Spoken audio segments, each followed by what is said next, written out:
Hi guys, welcome back to my channel. तो आज मैं आपके साथ यू आर माई ऑब्सेशन का नेक्स्ट पार्ट शेयर करूंगी। उस रात वांगजी को एक सपना आया। वो तभी 12 साल का था और एक गार्डन में बैठा हुआ था।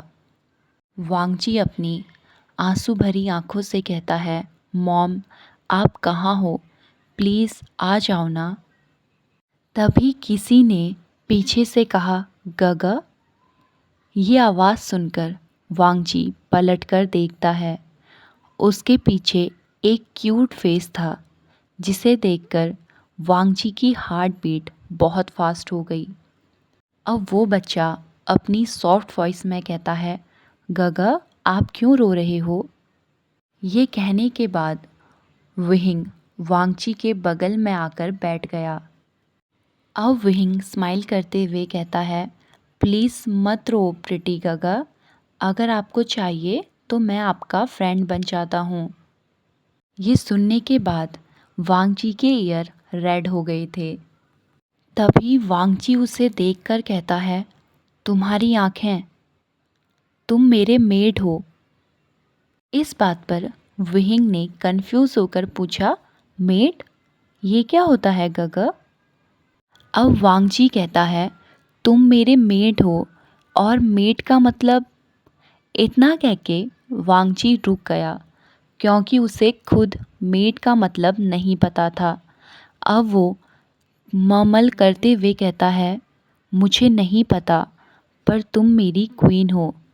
ये सुनने के बाद विहिंग ने हंसना स्टार्ट कर दिया। अब विहिंग स्माइल करते हुए कहता है, गगा मैं कोई गर्ल नहीं हूँ तो मैं आपकी क्वीन कैसे हो सकता हूँ। इतना कह के विहिंग फिर से गीगल करने लगा। उसकी स्माइल देखकर वांगजी के फेस में भी स्माइल आ गई। अब विहिंग स्माइल करते हुए कहता है, प्रीटी गगा आप बहुत ब्यूटीफुल हो, क्या आप मेरे फ्रेंड बनोगे। वांगजी ने उससे पूछा, फ्रेंड्स। अब विहिंग कहता है, हाँ फ्रेंड्स। वांगजी ये सुनकर अपने सर को नोट करता है। अब विहिंग ने एक्साइटेड होकर कहा, हैंडशेक। वांगजी ने विहिंग का हाथ पकड़ा। वो दोनों एक दूसरे को ऐसे ही देखते रहे। लगभग 20 मिनट बाद वांगजी कहता है, तुम। उसने इतना ही कहा था तभी विहिंग की मॉम वहाँ पर उसे बुलाते हुए आ गई। अपनी मॉम की आवाज़ सुनकर विहिंग अपनी जगह से खड़ा होता है। तभी वांगजी ने कहा, तुम कहाँ जा रहे हो। वांगजी ने उसका हाथ बहुत ही कस के पकड़ लिया था। तभी विहिंग कहता है, गगा मैं आपसे कल मिलूँगा, प्रॉमिस। इस बात पर वांगजी ने विहिंग का हाथ और भी ज़्यादा कस के पकड़ लिया। अब विहिंग पाउटी फेस बनाते हुए कहता है, गगा। तभी वांगजी ने कन्फ्यूजली कहा, क्या। अब विहिंग कहता है, मेरा हाथ तो छोड़ो। ये सुनने के बाद वांगजी ने धीरे से विहिंग का हाथ छोड़ा और विहिंग वहाँ से चला गया।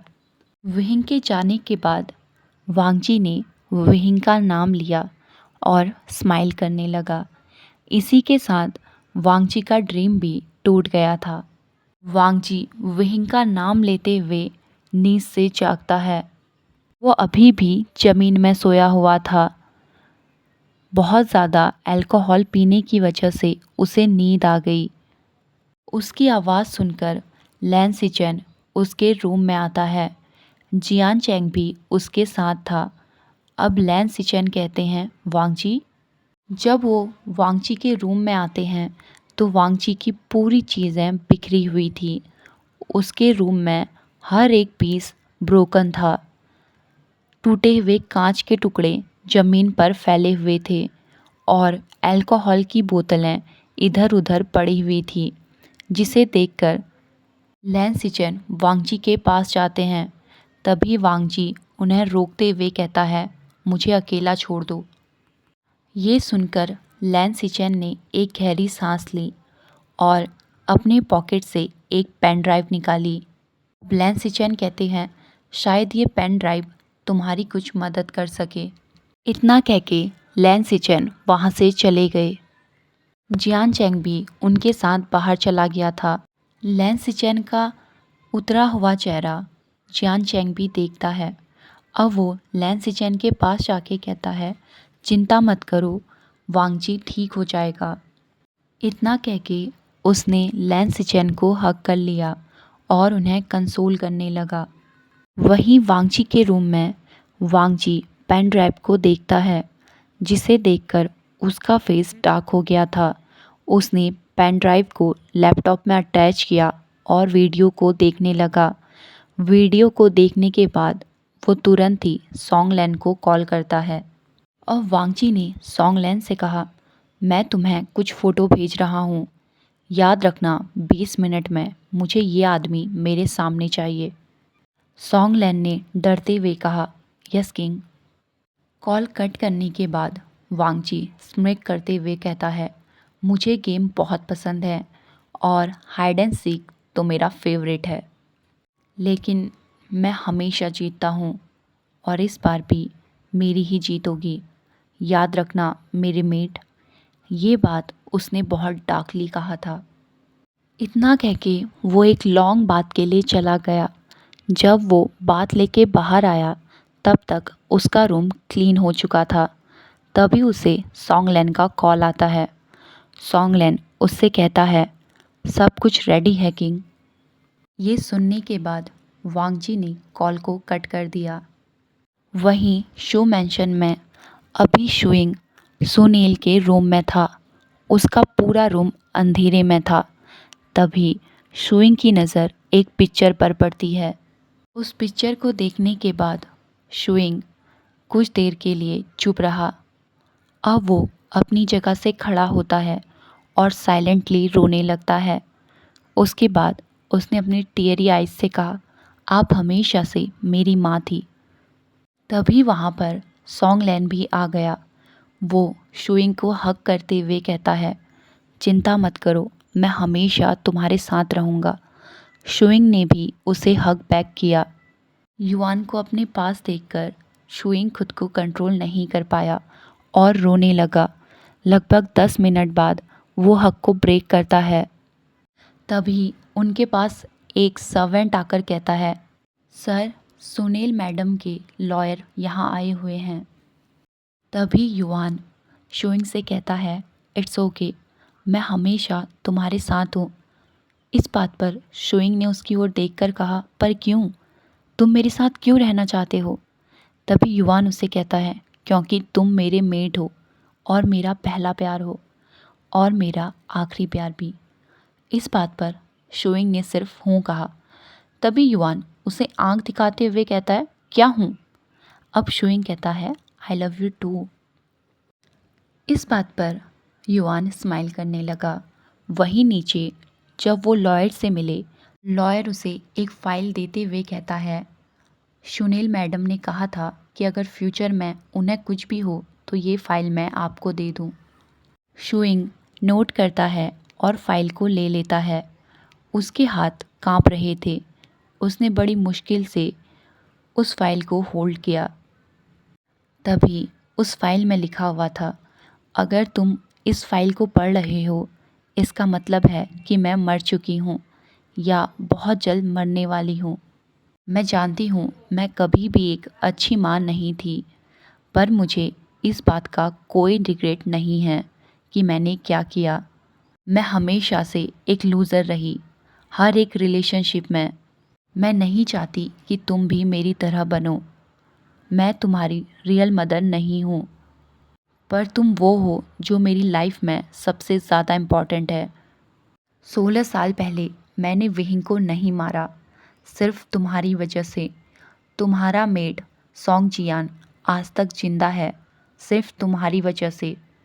मैं चाहती तो उन्हें कब का मार देती, पर उनकी मौत से तुम्हें दुख होता, इसीलिए वो आज तक जिंदा हैं। इस फाइल में तुम्हारे सभी सवालों के जवाब हैं। लगभग 1 घंटे तक शुइंग उस फाइल को पढ़ता रहा। 1 घंटे बाद जब वो फाइल को क्लोज करता है तब वो रो रहा था। युआन ने उसे हग कर लिया। तभी शुइंग युआन की ओर देखकर कहता है थैंक यू और आई लव यू। युआन ने भी स्माइल करते हुए कहा आई लव यू टू। इतना बोलकर सुइंग ने फिर से युआन को हग कर लिया। इस बार युआन और भी ज़्यादा टाइटली हग करता है। युआन हग करते हुए सुइंग को कंसोल करने की कोशिश कर रहा था। वो उसकी बैक को सहलाने लगता है। तभी अचानक से सुइंग का फेस फिर से कोल्ड हो गया। वहीं कॉटेज में दो लोग कुर्सी में बंधे हुए थे। उन्हें मजबूती से रस्सी के जरिए बांधा गया था। वो दोनों खुद को छुड़ाने की कोशिश कर रहे थे। तभी वांगजी वहाँ आता है और वांगजी को देखकर वो और भी जल्दी खुद को खोलने की कोशिश करने लगे, जिसे देखकर वांगजी के फेस पर एक डेविल स्माइल आ गई। अब वांगजी उनकी ओर बढ़ते हुए कहता है डर लग रहा है। तभी उनमें से एक आदमी ने नर्वसली कहा किंग प्लीज़ हमें जाने दो। तभी दूसरा जो मिडिल एज का था वो कहता है किंग हमें मत मारो। तभी वांगजी ने कोल्ड वॉइस में कहा मुझे कोई रीज़न दो जिससे मैं तुम्हें जिंदा छोड़ सकूं। इस बात पर उन दोनों के पास कोई जवाब नहीं था। तभी वांगजी कोल्डली कहता है गुड तो अब मरो। अब सॉन्गलैन वांगजी के पास आता है और उसे ग्लव्स देता है। अब वांगजी बगल में पड़ी हुई दो नंगी वायर्स को पकड़ता है जिसमें से करंट आ रहा था। उसे देखकर वो दोनों ही डर के मारे कांपने लगे। वो दोनों अपनी जान की भीख मांगने लगे। तभी वांगजी डेंजरस वॉइस में कहता है मुझे आंसर दो। अब वांगजी उन दोनों में से एक आदमी के ऊपर उस वायर को फेंक देता है जिससे वो करंट से कांपने लगा था। लगभग 14 मिनट बाद उसने चिल्लाना बंद कर दिया क्योंकि वो मर चुका था। उसे ऐसे मरता हुआ देखकर वांगजी कह रहा था स्टूपिड कितनी जल्दी मर गया। वांगजी का ऐसा बिहेवियर देखकर वहाँ पे मौजूद सभी बॉडीगार्ड यहाँ तक कि सॉन्गलैन भी डर गए थे। वांगजी अपनी डेविल स्माइल के साथ उस दूसरे आदमी से कहता है चलो तुम्हारे साथ फिर से वही गेम खेलते हैं। ये सुनते ही उस आदमी ने डर के मारे कहा नहीं नहीं किंग मैं आपको सारी बात बताता हूँ प्लीज़ मुझे मत मारो। इस बात पर वांगजी सिर्फ हूँ करता है और फ्लैशबैक स्टार्ट हो जाता है। उस दिन जब वांगजी ने वेहिंग को छोड़ा था, वेहिंग मैंशन की ओर जा रहा था, तभी उसका फ़ोन रिंग करने लगा। ये कोई अनजान नंबर था। वेहिंग ने जैसे ही फ़ोन को पिकअप किया, दूसरी तरफ से एक आदमी कहता है अगर तुम अपने पेरेंट्स की मौत का राज जानना चाहते हो तो मेरे पास आओ। ये सुनते ही वेहिंग का चेहरा पीला पड़ गया था। वो कुछ कहता तब तक फ़ोन कॉल कट हो गया और उसके फ़ोन में एक मैसेज आया जिसमें एड्रेस था। वेहिंग को लगा कि उसे सबको बताना चाहिए, पर वो सोच रहा था कि ये उसके पेरेंट्स हैं तो उसे जाना ही होगा। वो एड्रेस किसी सुंदर लेकिन पुराने रेस्टोरेंट का था। लगभग 20 मिनट बाद वेहिंग वहाँ पहुँच गया। जैसे ही वेहिंग अंदर गया उस रेस्टोरेंट में कोई नहीं था। तभी पीछे से एक मिडिल एज मैन कहता है तुम आ गए। उस सडन वॉइस से वेहिंग शॉक हो गया। तभी वेहिंग कंफ्यूज होकर पूछता है तुम कौन हो। वो आदमी वेहिंग से कहता है मेरे साथ चलो। वेहिंग ने चुपचाप नोट किया। अब वो आदमी कहता है मैं तुम्हारे फादर का फ्रेंड हूँ। लास्ट टाइम जब मैं उनसे मिला था तब तुम बहुत छोटे थे। उनकी मौत के बाद तुम्हारी मदर के भाई ने तुम्हें अडॉप्ट कर लिया, लेकिन मुझे तुम्हें कुछ दिखाना है। इतना बोल के वो कंप्यूटर में एक पेन ड्राइव को कनेक्ट कर देता है। ओके गाइस, आज के लिए बस इतना ही। मिलते हैं हमारी नेक्स्ट वीडियो में। तब तक के लिए हंसते रहिए, मुस्कुराते रहिए एंड हैप्पी रहिए। Bye bye.